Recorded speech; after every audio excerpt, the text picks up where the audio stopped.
be going to our next speaker, Mr. Takunda Chingonzoh, and he's going to be speaking on the future of the gig economy in Africa, opportunities and potential barriers. So Takunda is the founder of Village Innovation Network. He's a tech-savvy entrepreneur who loves working with new and emerging technologies, believing that information and technology should be an extension of human existence. And what's interesting about Takunda is that he interviewed President Obama at the US Africa Business Forum. So it's good that we have him here as part of our speakers. So let us give it up for Takunda.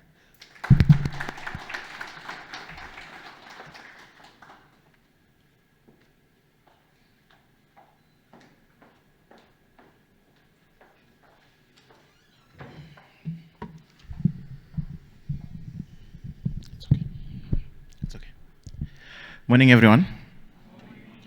How are you today? Okay, before we start, I'm just going to ask everyone to stand up. I know it's getting cold.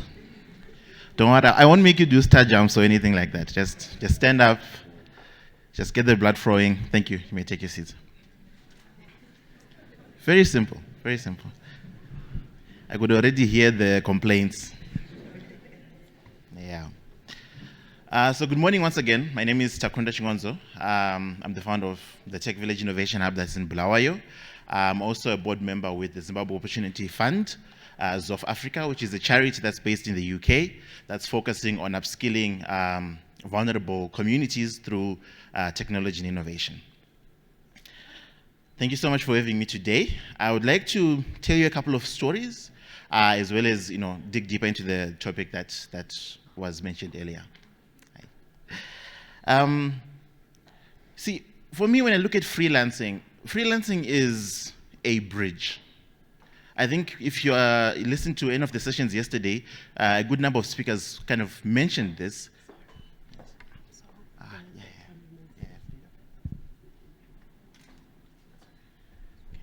We're moving. Thank you. As I was saying, I feel like freelancing is a bridge. For a lot of people, it's either you're bridging from a job that you already have in a nice company and you're thinking of doing something on the side, it's a side gig of some sort, and so you look at freelancing, going out and securing clients and doing your own thing. For other people, it's the reverse. You have a skill, you are trying to figure out what to do with this skill, and you work with clients in a bid to try and secure, work in other companies. And for me, that was actually kind of the story. So I started out in technology some maybe 14 years ago. We started off freelancing because, again, there were no jobs. And so we started by going out and looking for clients. We got clients. The easier part is trying to convince a client to come and do some work with you, right? And immediately I realized that what the clients needed were a set of skills, and I didn't have all of these skills. So I teamed up with 2 or 3 of my friends, a developer and a designer, and we started working, because clearly the person who goes to sell isn't the person who's supposed to build. And the person who builds isn't the person who's supposed to bill. Because the conversation that you have, and I'm sure as freelancers you've had these conversations with clients, that when it's time to talk about money, the conversation sort of changes. And so we did this for quite a bit of time. We were experts in our respective fields. We loved the technology. We loved the art, the purity of it. We wanted to see technology being used by Africans in its purest sense. And more often than not, that resulted in us not being able to deliver projects on time. Maybe it was because the website wasn't loading as fast, or the image wasn't cropped properly, or there was just always some technical issue that was there. We were great at what we did. We wrote brilliant code, but it just didn't translate. Until one of our clients sat us down and said to me, something that I would never ever forget. He said, when it comes to the marketplace, it is not the fastest horse that gets bought. It is the one that gets the job done. And for me, this was something that changed how I looked at technology in Africa for the rest of my life, basically, in 2 ways. You will find that for businesses, it's not about the most amazing technology that is out there. It's not about being at the bleeding edge of technology. And more often than not, it's about the technology that gets the job done. More so because a lot of the people who are in these companies don't understand the technology the way that you do. freelancing is becoming a very big thing in Africa. Reports say about 10% of the world's freelancers are in Africa. And I feel like that is a very small number, considering that Africa is one of the youngest populations and the fastest growing populations as well across the world. And I think it's because of one particular thing. At one point, I was doing a bit of consultancy work for a company here in Zimbabwe. This company had multiple locations and they were doing business. But they were still using Excel to manage their inventory and to decide when goods are moved from one place to another. And I believe they're still using Excel to this day. We first approached them as Zimbabweans. We went and we talked. We were talking about how we could use machine learning to look at this and that, and how we could plot and visualize this data in Power BI. All these really, really nice, flashy, high-sounding words. And yet they chose to go with an Indian team. I had the opportunity to sit in this team, the meeting, and I realized that the Indian freelancers, as they were, spent 90% of the time talking about two things. Firstly, the client's problem, so what exactly is the problem? And secondly, what they would be able to achieve.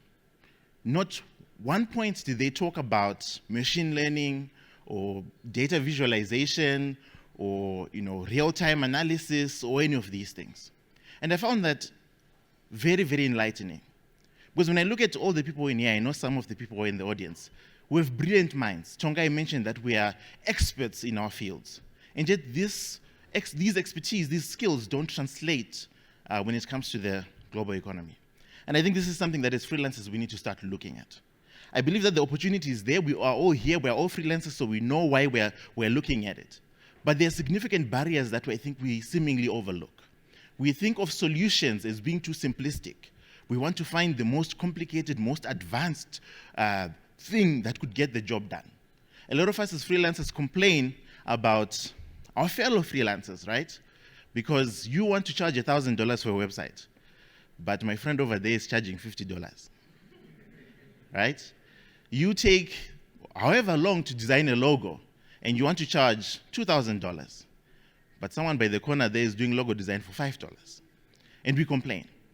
I think it's because we are failing to understand what the client needs and failing to communicate it in those terms. And I think it's important that we begin to do so.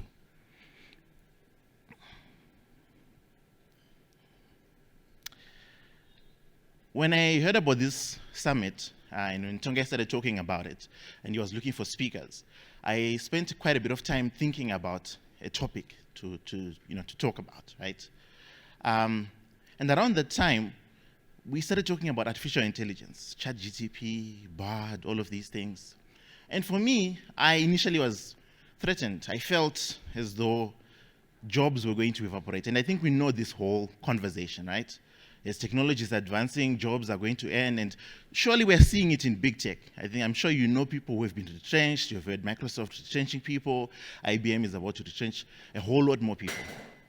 And so as opposed to spending so much time as I had done, I decided to ask ChatGPT and asked it for a topic. Within 2 or 3 seconds, I had 6 or 7 different topics. I started fine-tuning, panel beating these topics.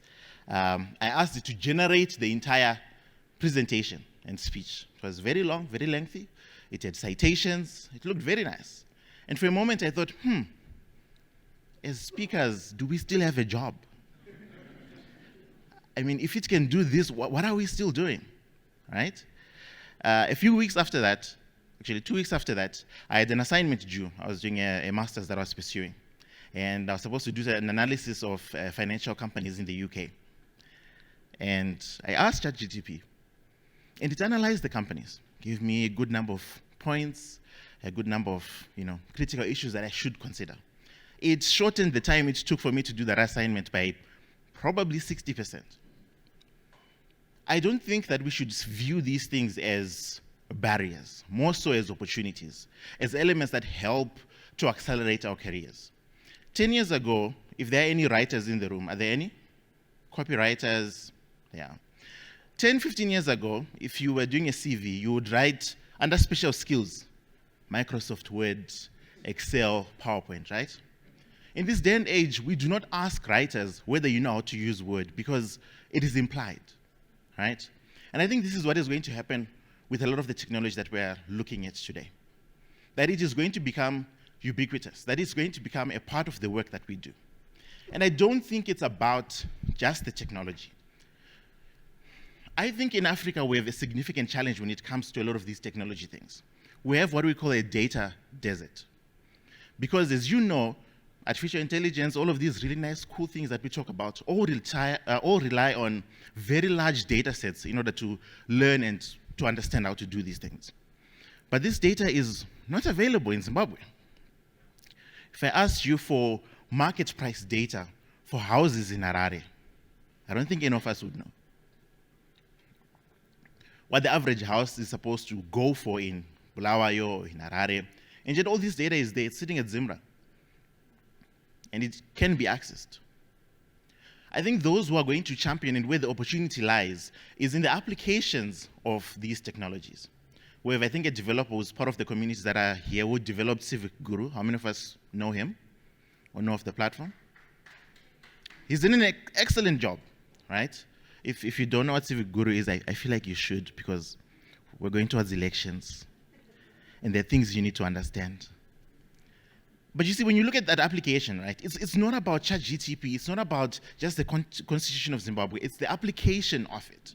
And so for people who are in developmental organizations, for people who are in civic organizations, what they find valuable and what the developer was able to do was to bring context to an issue and overlay that with technology.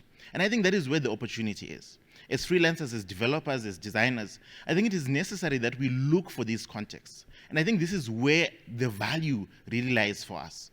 The previous speaker talked about how we have, a lot of developers across the continent, and that is true. And when you go into these markets, the advancements that are being sort of achieved on a daily basis are incredible. And you ask yourself where the opportunity lies for us as Zimbabweans, as Africans. I don't think it is about us trying to develop the same types of technology. I think it's about taking those technologies and applying them to our contexts that they will never understand. If you have a relative who's come from the diaspora, I think you've seen them really confused when it comes to moving money in Zimbabwe, rates and whatnot. These are contexts that World Remit and all these remittance companies will always struggle to understand. And yet you deal with these things as a developer every single day. I'm in WhatsApp groups where developers are always looking for currency. Either you have money stuck on Payoneer, on PayPal, on Skrill, if you still have access to that, on all these different platforms. There are significant challenges that you are facing as a developer, as a designer, as a freelancer. And I can tell you this with a lot of certainty that the number of people who are facing the same problems, it's not just in Zimbabwe with our very unique economy. It's an African problem. It's an emerging markets problem. And therein, in that context, lies the opportunity for us to build things that truly matter. And it's the reason why I applaud organizations like, AfriBlocks, what Tonga and the team are doing, Zim developers, Build Different, Hive, in trying to build markets and platforms to aggregate people, to begin to have conversations, and begin to see how we can collaborate to build and solve some of these challenges.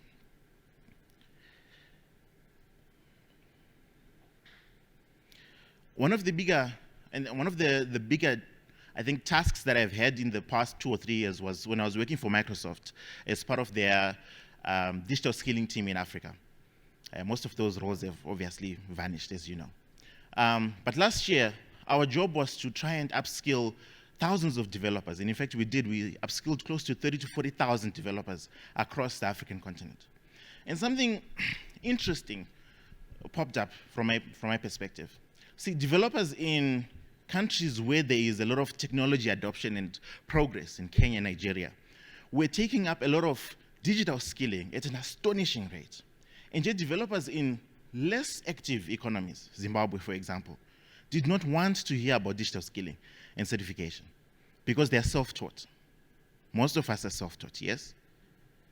Almost all of us, I believe. I ran an experiment. I got in touch with 25 developers. I gave them access to Microsoft's certification content, and I was going to give them free certifications that cost about $100 to obtain. Out of the 25 developers, over a period of 28 days, only 11 completed the content, and only 5 went on to certify. I understand from an individual's perspective that you feel that certification is not as important because you know your stuff. you can build, you can show. But that doesn't translate to the rest of the business world that still looks for certification, that still looks for qualifications, that looks for degree equivalence. I believe, yes, as a market, we've moved forward to believe that degrees are great but are not as important. But I think having something that qualifies the skills that you have is equally as important. We're existing now where new jobs are being created, and I think I spoke about this, how AI does this. Are there any chat or prompt engineers in the room? Prompt experts in the room? One, wow. I would like to talk to you after this. It's a whole new, and has anyone heard of prompt engineering? Okay, one or two. It's a whole new job specification that has come up that complements, yes, the work that writers are doing, that copywriters are doing, and the like. And it's as a result of the advancements in technology. But if the silence that we just heard in this room is testament to this, it shows how we are going to be affected by these advancements in technology. Either we turn a blind eye, either we believe that our skills as freelancers are enough, or that the customers or the clients that we are currently servicing are all that we need. I think it is important that we begin to look at these advancements as complementary, not to try and AI-proof your job, but to supercharge your skill set using artificial intelligence and all these new technologies. I think it's important that we look at digital skilling and certification as a way to translate what you already know into a language that the rest of the world understands. It is still my mission to try and upskill and train and certify as many developers as possible. Personally, I intend to try and skill and certify up to 10,000 developers by the year 2025 through the different jobs and the work that I do. And it's sad to see that the emerging markets, Zimbabwe, Botswana, these smaller economies aren't as interested. And as I end sort of my presentation today, I think I'll leave you with this question. To say, why is it that we are resistant to this? Is it that we have fed ourselves enough dogma, enough propaganda that we have the skills and we rebuff and gaslight ourselves in these WhatsApp groups that we know the stuff and that all the other developers in the rest of the world, in India and all these other places, are just different? Or are we closing ourselves off from opportunities that could translate the way that we work, the way that we participate in the gig economy and in the virtual economy? We have seen multiple waves of technology in the world. Where were you when cryptocurrency became a thing in Zimbabwe? I'll tell you where I was. I was a student and I didn't have the means to, transact online. At least that's what I tell myself. Where were you when blockchain became hot and talked about? I don't know where you were. I was fascinated. We tried to do some things that didn't work. Where were you when Web3 and dApps became, a thing of beauty? And maybe a few years from now, we'll ask the same question. Where were you when AI became the main tool of business and the main engine for acceleration in technology in Zimbabwe? If you're interested in digital skilling or digital transformation in any way, please feel free to get in touch with me. My email is tk@iamtakunda.com. I hope that these few words have at least sparked some interest, if not maybe curiosity, if not maybe outrage. But ultimately, I hope that they made you feel something. Thank you.